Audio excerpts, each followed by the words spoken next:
A trusted nurse convicted of murdering infants in her care.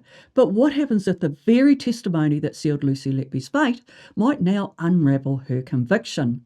Before we begin, I want to express my deepest sympathy to the parents of the infants involved in this tragic case and to all those who worked or knew Lucy Letby. I recognise how this is a difficult time for you as well.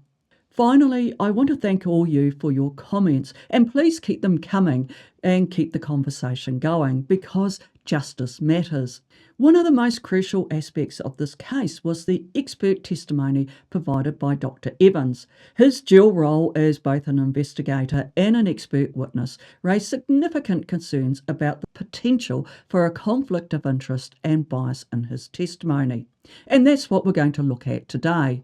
But first, let's have a short recap. Lucy Letby was convicted in August 2023 of murdering 7 infants and attempting to murder another 7 infants at the Counties of Chester Hospital neonatal unit. Her conviction was subsequently upheld in July 2024 following an appeal. The defence raised 6 challenges to the Letby conviction, and today we'll focus on the first ground where they argued that Dr. Evans' evidence should have been excluded.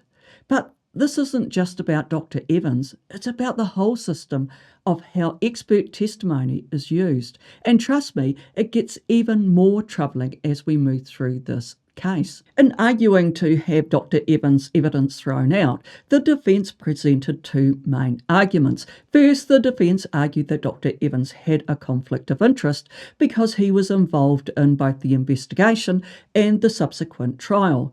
Secondly, the defence argued that Dr. Evans was an unreliable expert witness, citing potential biases and inconsistencies in his testimony.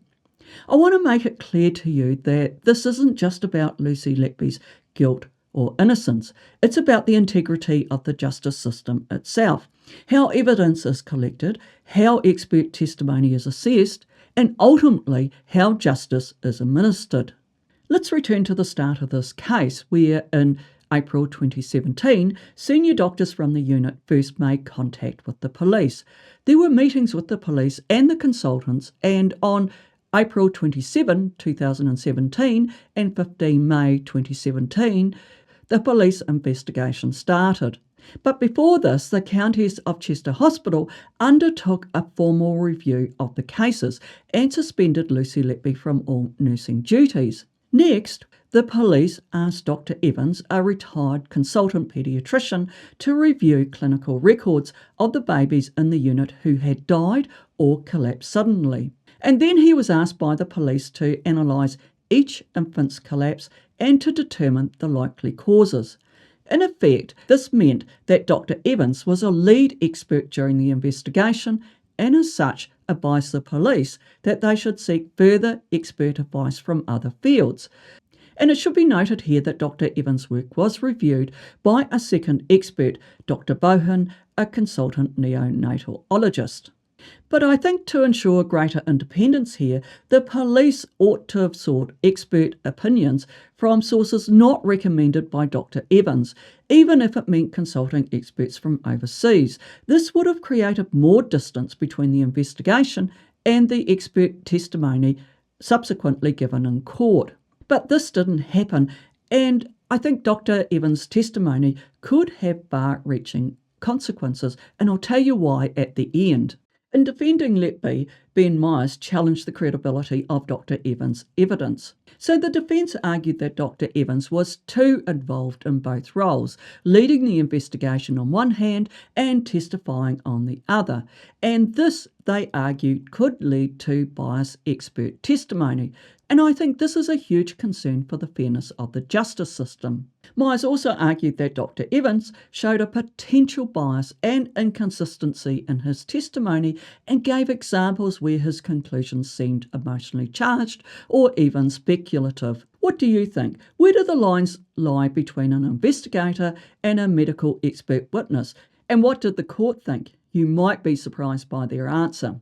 The justices, in their opinion, said that there was a vast quantity of technical medical material which could not possibly be understood or evaluated without the assistance and appropriate direction of properly qualified experts with forensic and clinical experience of such cases.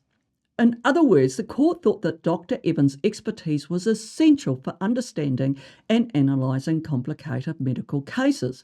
Further, the appeal court judges said that within a space of a month in 2017, Dr. Evans provided initial SIFT reports on some 30 babies which had died or suffered life-threatening events at the hospital. Dr. Evans had effectively become the lead investigator and guided the direction of the investigation. The Court of Appeal judges continued and said that Dr. Evans provided follow-up reports in respect of babies where there appeared to be no natural explanation for the death or adverse event. And he produced some 114 witness statements plus a joint expert report dated the 4th of September 2022. Oh wow, that's a lot. What the court is saying here is that Dr. Evans contributed significantly to the investigation. And then the judges went on to conclude that the approach of Dr. Evans to his task was reasonable and did not amount to partiality or lack of independence, nor was it unreasonable for Dr. Evans, therefore, to provide some direction and structure in relation to the identified cases. And as to the dual role Dr. Evans played, the court said this: to the extent he was acting as an investigator or director of the investigation, he was not doing so in a way that precluded him from being an expert witness in the case.